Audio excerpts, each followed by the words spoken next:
الحمد لله القائل واعتصموا بحبل الله جميعا ولا تفرقوا واذكروا نعمة الله عليكم إذ كنتم أعداء فألف بين قلوبكم فأصبحتم بنعمته إخوانا والصلاة والسلام على رسول الله القائل أكمل المؤمنين إيمانا أحسنهم خلقا وخياركم خياركم لنسائهم صدق الله العظيم وصدق رسوله النبي الحبيب الكريم ونحن على ذلك من الشاهدين والشاكرين والحمد لله رب العالمين وبعد. Hadirin dan hadirat jemaah salat zuhur yang dimuliakan Allah, alhamdulillah kita bersyukur kepada Allah sebagai umat Islam diberikan hidayah dan petunjuk pada persoalan di mana umat terdahulu berbeda pendapat. Fahadallahu alladzina amanu lima ikhtalafu fihi minal haqqi biiznih. Ketika Yahudi dan Nasrani tidak mendapatkan hidayah tersebut, mereka berbeda pendapat pada hal-hal yang sangat prinsip. Siapa Tuhan, berapa orang Tuhan, siapa anak Tuhan, dan kita diberitahukan qul huwallahu ahad lam yalid wa lam yulad wa lam yakul lahu kufuwan ahad.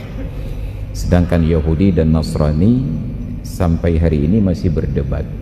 Orang Yahudi mengklaim bahwa anak Tuhan, anak Allah itu adalah Uzair.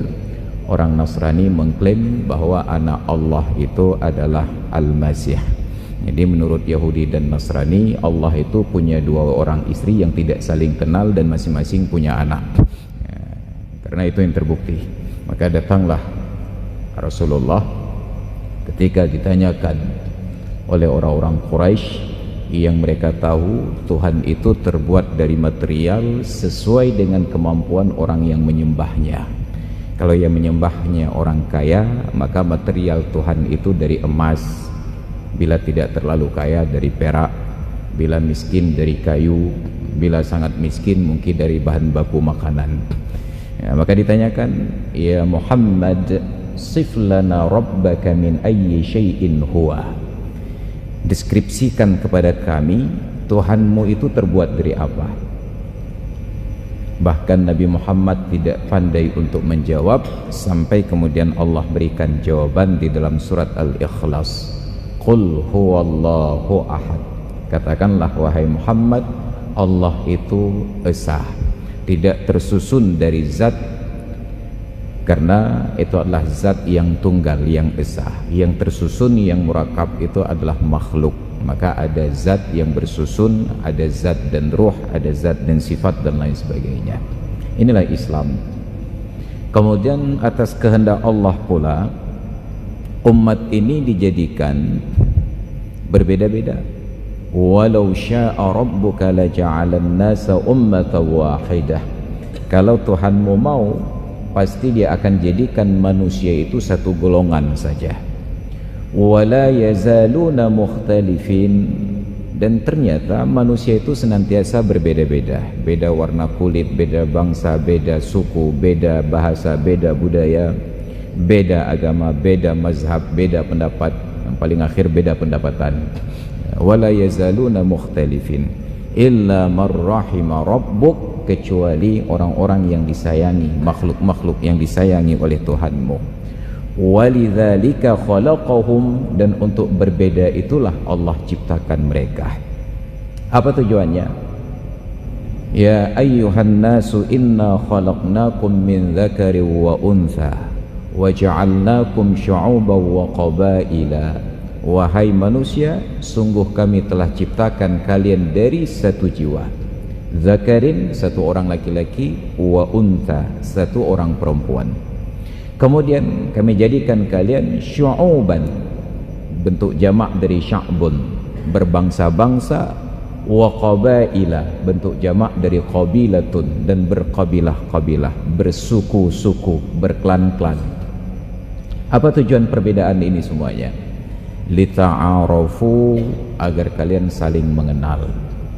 Maka terjadilah perbedaan sunatullah. Maka di dalam beragama, ketika terjadi perbedaan-perbedaan, bukan untuk memaksa orang untuk menjadi seragam, tetapi untuk bagaimana kita menghargai perbedaan selama itu berlandaskan kepada dalil dan selama praktek yang kita lakukan tidak merusak persatuan. Maka inilah yang kemudian tidak dipahami dengan baik. Kita keluar dulu. Arab Saudi itu sebuah negara, dan mereka menganut sebuah asas dalam ruang ibadah. Di ruang publik harus sesuai dengan mazhab pemerintah, bermazhab Imam Hambali. Maka tidak boleh di Arab Saudi itu ada masjid, ada musalla. Kalaupun ada menasah di sana, mungkin nanti ada orang Aceh yang bikin menasah Aceh di Arab Saudi itu. Tidak boleh di wilayah negara tersebut ada yang mempraktikkan ibadah di ruang publik keluar dari koridor yang ditetapkan oleh pemerintah. Maka tidak boleh ada zikir berjamaah setelah sholat. Kenapa? Itu aturan pemerintah. Bila Anda ingin berzikir berjamaah, silahkan di ruang privat, ruang pribadi. Kenapa? Karena ada ruang yang diatur oleh pemerintah. Makanya jemaah haji 38 hari berada di Madinah dan di Mekah tidak pernah merasakan zikir-zikir berjamaah, subhanallah subhanallah, kecuali di satu tempat, komplek pesantren Imam Alwi Al-Maliki, Allahumma ghafir lahu, di kawasan Rusaifah. Maka semua orang yang merindukan nuansa zikir tersebut datang berkunjung, dan pemerintah Arab Saudi memproteksi di kawasan tersebut saja tidak boleh keluar. Iran, mereka terapkan akidah syiahnya dan ibadah di ruang publik sesuai dengan ketentuan tersebut. Ingin berbeda, silahkan di ruang privat. Malaysia, Brunei Darussalam, mereka terapkan mazhab negara berdasarkan mazhab Syafi'i. Bukan tidak ada yang berbeda mazhab. Ingin berbeda, silahkan di ruang privat. Jangan ganggu ruang publik, karena itu merusak persatuan. Tapi negara kita, pemerintah tidak mengambil kewenangan tersebut, karena kita menganut konsep iklan teh botol susruh. Makannya boleh apa saja, yang penting minumnya tetap teh botol susruh. Nah, ibadahnya boleh bagaimana saja, yang penting waktu pemilu pilih saya. Nah, maka pemerintah tidak mengambil langkah tegas. Nah, kenapa? Takut kehilangan pemilih potensial, walaupun berpotensi tetap membawa sial nanti di ujungnya. Ini jadi masalah di negeri kita. Maka akhirnya diserahkanlah kepada mekanisme pasar. Sibuklah kita umat Islam ini dengan khilafiyah-khilafiyah tersebut. Tapi alhamdulillah, sejak dari sebelum negara Indonesia ini wujud, sudah ada organisasi NU dan Muhammadiyah. Walaupun pendirinya berguru kepada orang yang sama, Kiai Haji Hashim Asy'ari dengan Kiai Haji Ahmad Dahlan berguru ke tempat dan orang yang sama. Mereka menganut manhaj yang berbeda karena lingkungan berbeda.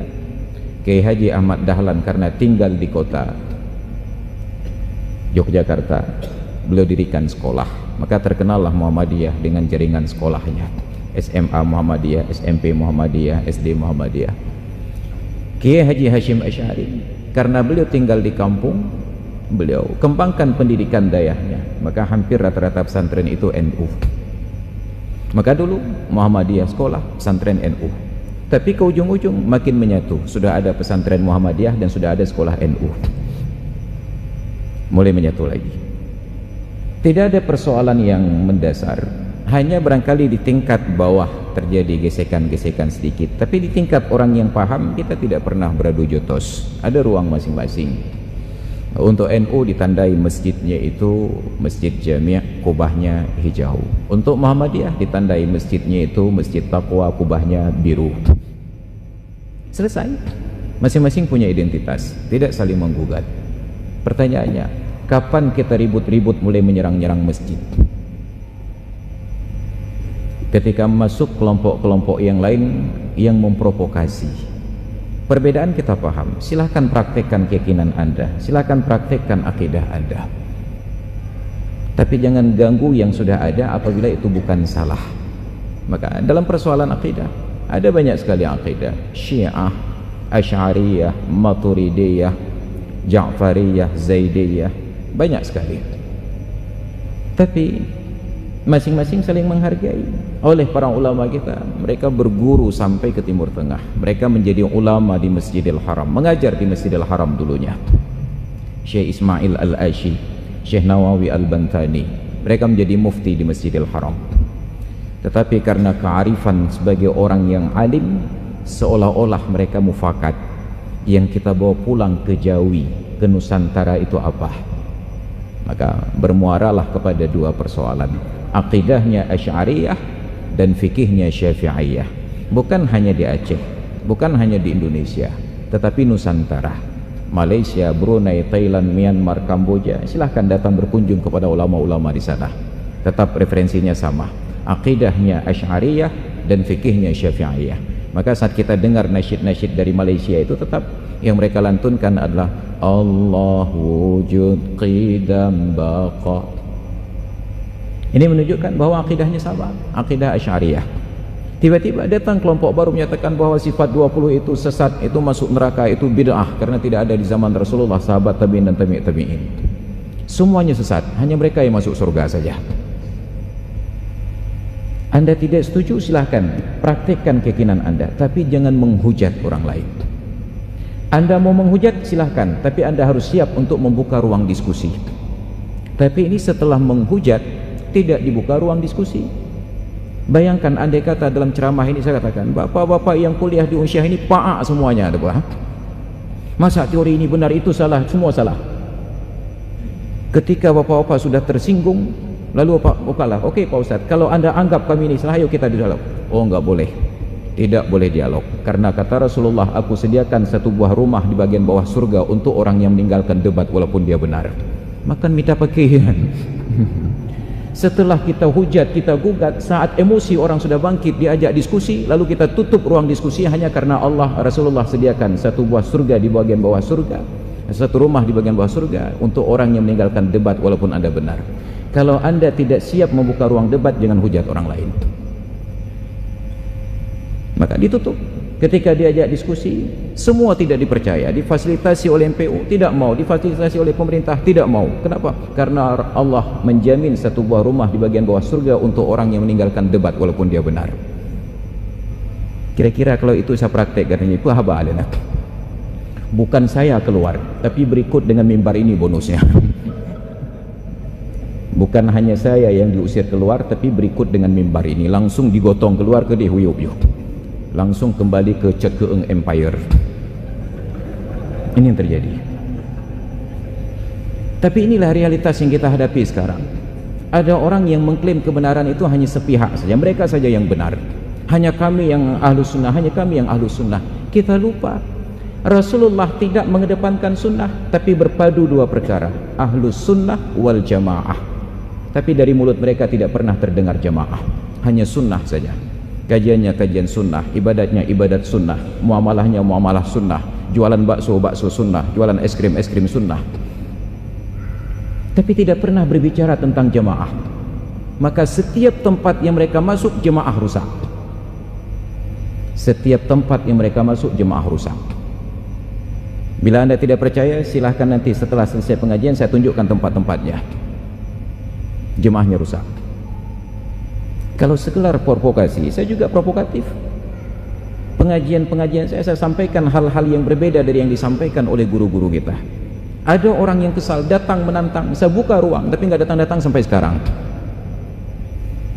Sedang pengajian di kampung halaman saya, tapi bukan Cekeeng Empire, itu di Masjid Lamrabo.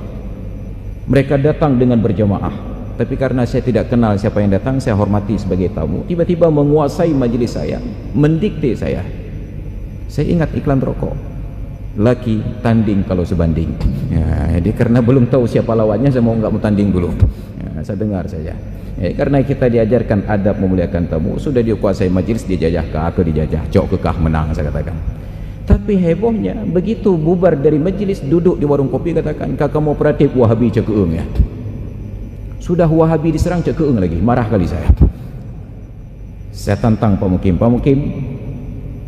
Tolong panggil lagi Tengku yang datang dengan rombongannya itu, kita duduk di majelis yang sama, sampaikan kepada mereka untuk membawa referensinya dan saya bawa referensi saya. Jangan berbicara hanya dari mulut saja, tunjukkan referensi. Sampai hari ini nggak datang-datang. Kalau mau tahu orangnya nanti ketemu saya lagi. Enggak boleh, karena ini nanti masuk dalam ruang pelanggaran ITE, mencemarkan nama baik. Ini yang terjadi. Kita buka ruang di Masjid Lama itu, saya dihujat 5 kali, saya disebut kurang ajar dalam mimbar Jumat.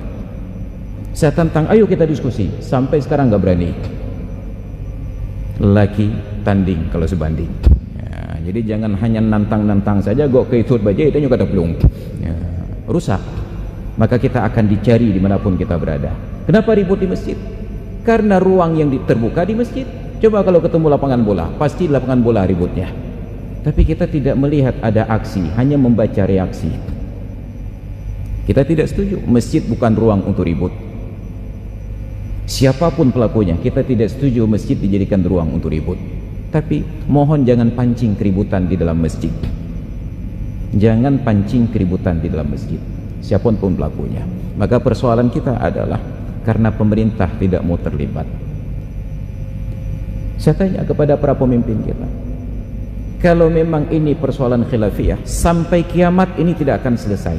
Tapi pertanyaannya, apakah kita akan terus melihat bahwa di Aceh ini, di Banda Aceh ini, masjid terus terjadi keributan? Bukan. Kalau tidak ingin terjadi, maka bukan khilafiyahnya yang kita selesaikan, tapi tokoh-tokoh yang khilaf ini kita damaikan. Amalkan ayat Al-Quran, wa in ta'ifatani minal mu'minina qatatalu fa aslihu bainahuma. Bila ada dua kelompok orang beriman bersengketa, damaikan. Tapi mereka nggak mau damai. Kita fasilitasi untuk diskusi, mereka tidak mau karena tetap mencari rumah di bagian bawah surga tadi. Maka saya sampaikan kepada pemimpin, termasuk wali kota Banda Aceh, kita tiru langkah yang sudah berhasil dilakukan oleh pemimpin kita sebelumnya, gubernur yang berasal dari Unsyah, Pak Profesor Syamsuddin Mahmud. Beliau ajak para ulama keliling Indonesia, keliling Asia, keliling dunia. Kita fasilitasi kelompok-kelompok yang berbeda ini, mereka tidak ada ruang untuk bertemu. Kita tawarkan klausul. Kami tawarkan Anda berangkat umrah bersama, kami fasilitasi dengan catatan tidak boleh dalam perjalanan ini berbicara persoalan fikih. Silakan ibadah masing-masing, jangan bicarakan fikih, karena kami tidak ingin memfasilitasi debat. Masukkan di dalam kelompok ini orang yang bisa menjembatani agar ketika bertemu itu berbicara yang lucu-lucu saja, agar mencair suasana. Maka yakinlah kalau sudah 10 hari duduk bersama, makan bersama, usahakan tidur seranjang berdua, menjadi pasangan LGBT. Insya Allah saat bertemu tidak lagi kepalkan tinju, kita akan berjabat tangan. Perbedaan bisa kita sikapi. Makanya saya gampang saja ketika orang lain tidak berani berhadap-hadapan dengan orang yang dituduh Wahabi, menyatakan dia Wahabi, saya berani terang-terangan, alhamdulillah kamu merompok dengan tokoh Wahabi, dan Wahabi itu senang. Kenapa? Karena kita kenal, itu dianggap sebagai guruan, bukan lagi sebagai tuduhan. Tapi ketika Wahabi itu sebagai sebuah tuduhan, itu sangat menyakitkan. Maka saya selalu membahasakan kelompok yang mengaku aswaja dengan pihak yang dituduh Wahabi. Ada yang mengaku aswaja, ada yang dituduh Wahabi. Sedangkan saya berada di tengahnya, aswabi, semi aswaja dan semi Wahabi. Terjepit di dua-duanya. Di aswaja tidak diterima, di Wahabi ditolak. Maka akhirnya saya dirikanlah pemerintahan yang baru, Jat Keung Empire. Tapi belum sempat dideklarasikan karena saya lihat yang Sunda Empire itu sudah mulai diperiksa oleh polisi. Ini realitas kita sekarang. Maka kita sangat tidak senang ketika melihat negeri kita, ketika dulu dikeluarkan sebuah survei bahwa Aceh adalah daerah yang paling tidak toleran, dan kita mewujudkan hasil survei tersebut. Terbukti bahwa kita memang tidak toleran. Tapi tidak pernah ada asap kalau tidak ada api. Orang sibuk memadamkan asap, tetapi tidak pernah berusaha untuk memadamkan api. Hanya asapnya saja kita masukkan dalam karung, kita keluarkan, keluar asap yang baru. Kau sibuk berdepak asap namanya, lupa untuk memadamkan apinya. Maka tawarkan, ayo jalan-jalan. Ketika sudah ditawarkan konsep ini, tidak boleh ada debat, hanya jalan-jalan saja, berbicara yang lucu-lucu saja. ternyata ada kelompok yang tidak setuju juga untuk melakoninya. Fa in baghat ihdahuma 'alal ukhra faqatilul lati tabghi hatta tafi'a ila amrillah. Apabila masih ada yang berkeras kepala, maka itulah musuh yang nyata. Mereka tidak ingin umat ini bersatu, mereka hanya ingin mengobrak-abrik persatuan kita. Ini yang harus kita perangi. Jelas siapa yang menjadi musuh bersama. Tapi pemerintah tidak pernah mau terlibat kecuali kerusakan itu sudah sangat besar. Makanya ketika virus corona terjadi, pemerintah tidak perlu mengeluarkan warning dulu kalau belum darurat. Ya, ketika sudah darurat nanti baru keluar warning travel. Pemerintah tidak akan perbaiki jalan yang berlobang sampai jalan itu putus, karena kalau berlobang sedikit anggarannya kecil sekali. Ya, maka pemerintah tidak selesaikan persoalan anak pang ketika 1-2 orang karena proyeknya kecil sekali. Besar dulu proyeknya baru kemudian ditender. Demikian pula persoalan keributan Aswaja dan Wahabi ini. Pemerintah tidak mau terlibat sampai nanti kita bangku hantam dan berdarah-darah, baru mereka mau terlibat. Maka na'udzubillah, mudah-mudahan kalau kita tidak tahu di mana posisi, janganlah terlibat untuk mencemooh salah satu pihak, karena di zaman fitnah ini kita tidak tahu mana yang benar, mana yang salah. Yang kita inginkan hanya satu, bersatulah kita, bahwa ada perbedaan, jangan rusak persatuan yang ada. Ini yang harus kita kedepankan. Maka mudah-mudahan kita yang berada di lingkungan kampus ini, Unsyah, UIN, Pantikulu, menjadi duta dan agen untuk mempersatukan, bukan menjadi provokator untuk kemudian merusak persatuan yang ada. Kita batasi, jangan sampai masjid itu dikuasai oleh kelompok-kelompok tertentu. Terima semua orang yang ingin beribadat, jangan ingin menguasai, karena ada kecenderungan dua-dua pihak ingin menguasai, dua-dua pihak. Bahkan saya yang Aswabi ini saja ditolak di tempat-tempat yang mereka mengaku paling sunnah ya. Padahal kita sudah masuk dengan cara yang sangat soft. Nah, kalau bahasa di Cekung Empire itu soft ya. Nah, dengan bahasa yang sangat lembut, tidak menuding, tidak mencemooh, tapi tetap disingkirkan. Nah, ini menjadi persoalan. Nah, kenapa? Karena mereka menganggap dirinya yang paling sunnah. Sunnah penting, tapi jangan sampai tidak berjamaah. Berjamaah penting, tapi jangan sampai mengabaikan sunnah. Maka jagalah ahlus sunnah wal jamaah. Maka hadirin dan hadirat sekalian yang dirahmati Allah, bila nanti suatu saat negeri ini sudah ribut, berlindunglah ke Cekung Empire. Jadi demikian barangkali yang dapat saya sampaikan. Terima kasih atas perhatian dan mohon maaf atas segala kekurangan. Hadanallahu wa iyyakum ajma'in. Assalamualaikum warahmatullahi wabarakatuh.